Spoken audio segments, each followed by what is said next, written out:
ऐसी बात आई थी कि मुसलमान का वोटिंग राइट उनसे छीन लो, सुना है किसी ने? वो जानते हैं कि जिस वक्त मुसलमानों का वोटिंग राइट छीन लिया गया, ये उनके ज़वाल की निशानी रहेगी, उनके पस्ती की निशानी रहेगी और उनकी जलालत की निशानी रहेगी। फल्लाहु खैरुन हाफिज़न व हुवा अरहमुर राहिमीन।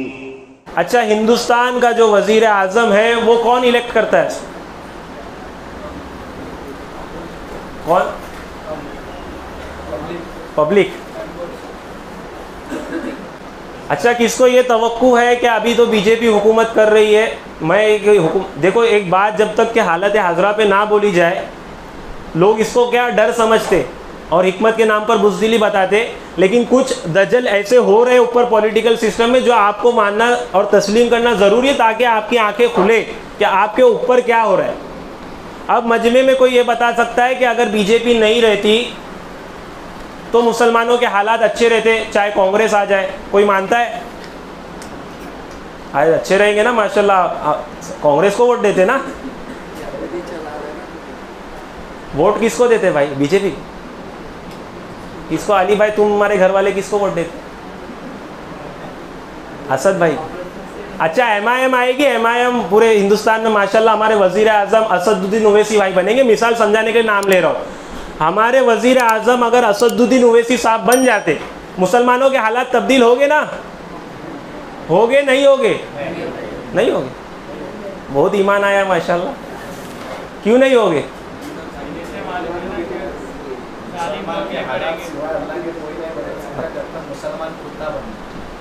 सबसे पहली बात अब ये जहन में लो, इसको मैं इंशाल्लाह आने वाले बयान में खोलूँगा कि वज़ीर आज़म जो इधर आते ना हमारे हुकूमत या हमारे वोटों से नहीं आते, इसका फ़ैसला वाशिंगटन DC में होता है। किधर है वाशिंगटन DC? घर में वॉशिंग मशीन देखे? वो नहीं है वाशिंगटन DC।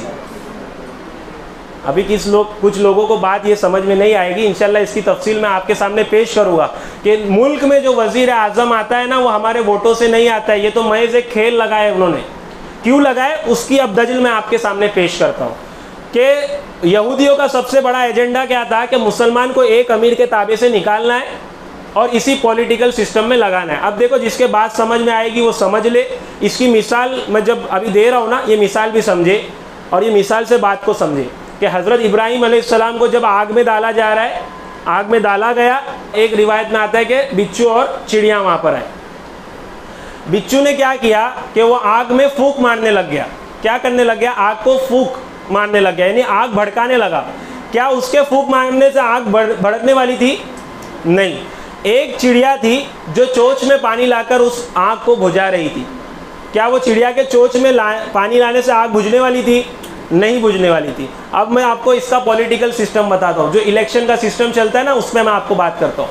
सबसे पहली बात, किसी ने यह सुना है कि मुसलमानों का वोटिंग राइट उनसे छीन लिया जाए? सुना है किसी ने? अभी हुआ था ना महाराष्ट्र में, ऐसी बात आई थी कि मुसलमान का वोटिंग राइट उनसे छीन लो। सुना है किसी ने? सवाल नहीं करूँगा, बोलो क्या सुने? खाली सुने। मुसलमानों का वोटिंग राइट छीन लो उनसे। क्यों बोली गई ये बात? क्यों बोली गई? कोई बता सकता है? इसको मुज़ाकरा समझो भाई, सिर्फ बयान सुन के कुछ नहीं होगा जब तक आप इस पर इंटरेक्टिव नहीं रहे। कोई बता सकता है कि ये बात क्यों आई कि मुसलमानों से उनका वोटिंग राइट छीन लिया जाए? तो क्या होगा? बल्कि तो मतलब क्या होगा? राइट नहीं रहेगा तो उसके बाद क्या होगा? मतलब अच्छा, तुम वोट देते तो कुछ फ़ायदा होता है तुमको? देखो, मेरा दूध का धंधा है, दूध का धंधा। मुझे जब गिराक से मेरी क्वालिटी मालूम करने की रहती है ना कि मेरा दूध अच्छा है या नहीं, तो मैं उसको पॉजिटिव वे में नहीं पूछता हूँ ये दूध अच्छा है ना। मैं कभी ऐसा नहीं पूछता। मैं बोलता है बस्तर था ना, फट गया ना मेरा दूध।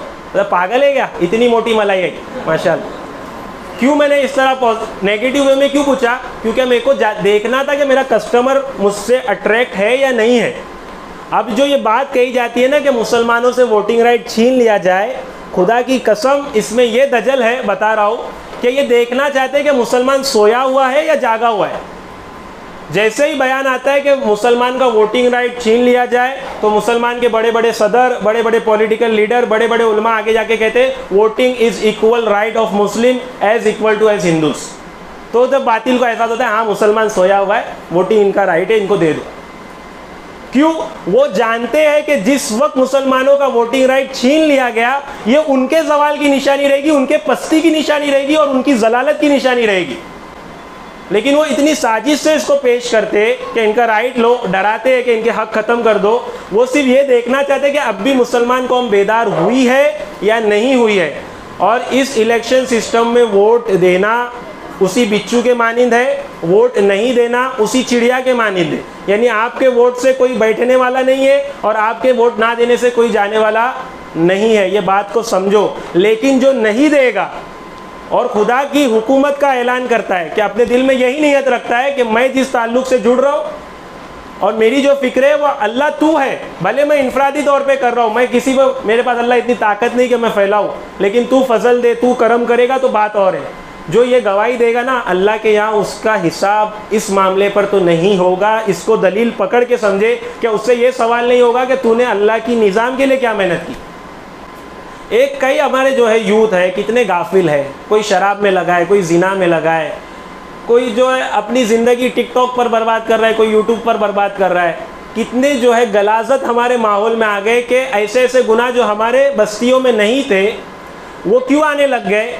शराब हमारे बस्ती में नहीं थी, अब बिकने लग गई। चरस हमारे बस्तियों में नहीं था, हमारे मोहल्लों में नहीं था, अब हमारे मोहल्लों में उसकी सेलिंग होती है।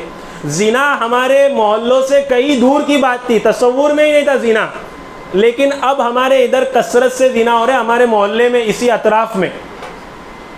क्यों? और फिर जब ये गाफिल है तो क्यों गाफिल है? क्योंकि ऊपर जो सिस्टम चल रहा है ना, अहले बातिल का जो सिस्टम चल रहा है, उसने ऐसा दजल में रखा है कि अगर आप वो सिस्टम के ताबे हो जाए तो आप अपनी मईशत अपने तरीके से नहीं कमा सकते, इकोनॉमी आप अपने अंडर नहीं ले सकते। इसीलिए जो तरगीब दी जा रही है ना कि जितना एक्स्ट्रा कैश है आपके पास उसको कैश में हरगिज़ ना रखे, उसको डिजिटल में हरगिज़ ना रखे, उसको फ़ौरन से फ़ौरन काय में कन्वर्ट करे, सोने में कन्वर्ट करे। क्योंकि इस्लाम की असल इकोनॉमी सोने पर ही है।